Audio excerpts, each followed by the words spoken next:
much I love the care and time that you put into placing this, in time, and the contextualizing footage and how you worked it into, calling it contextualizing footage is too dry, how you worked it into the fabric of the movie, and how that becomes like a really poignant and emotional element in itself in the movie. The precise place and time of all these people.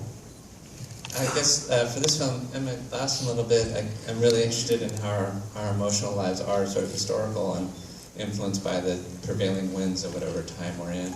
So the 1979 and all the contents therein is sort of like the fifth Beatle of the movie, in a way. And for me, it's not just like the punk scene or whatever was incorporated, it's sort of like the 1979 emotional accuracy. Or like, what are the interior concerns, what are the thoughts and feelings and predilections that go on then? That was really hard and interesting to try to research and place in the film, like the interior part. Yeah. It's particularly when you get into the fact that Annette's character is a child with depression, which is something that seems completely far away, if not unknown to a lot of people who had no contact with it. Annette's character, Dorothea, is based a lot on my mom, who was born in 25, and I know a lot about the Depression. I was told about it frequently. So, but Annette and I did an interesting thing. So, while she's based on, this character is based on my mom's very much a mystery to her, and that time is a mystery to me. I'm born in '66. It's a huge generation gap, which is sort of what the movie's about in a way. So we watched a lot of old movies in like 1937 Stage Door, just Bogart films, and it really helped me figure out my mom's way of responding to things, and all the really subversive, strong, funny women in those films from the 30s and 40s.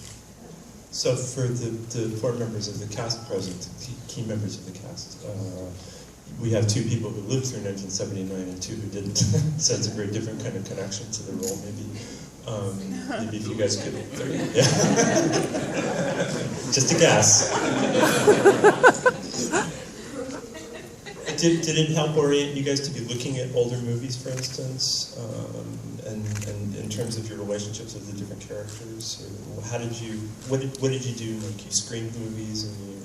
Well, that's more me and Annette sort of in our exchanges back and forth.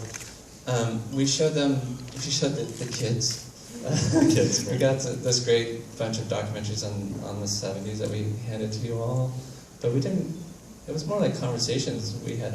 Yeah, because Mike gave me, I think that this was kind of just for Julie particularly, the Road Less Traveled, that it's a book from the 70s. It was like kind of, a psychiatrist, like therapy of love book, and it was, but the things that it said in there it was like a love and sex chapter, which was like, would be Julie's favorite, she would love that one. So I would, Mike asked me to read that and pick out anything that I, as Elle, found interesting, or anything that I thought that Julie would find interesting, or, and then it would kind of be like homework in a way where I'd take that in, and then the next day you'd be like, okay, now explain what you read last night to Jamie, and that would be the scene. So I'd have my notes and be like, and stuff would be crazy in there, like, marriage isn't real, or, you should have open relationship. Like, it was just like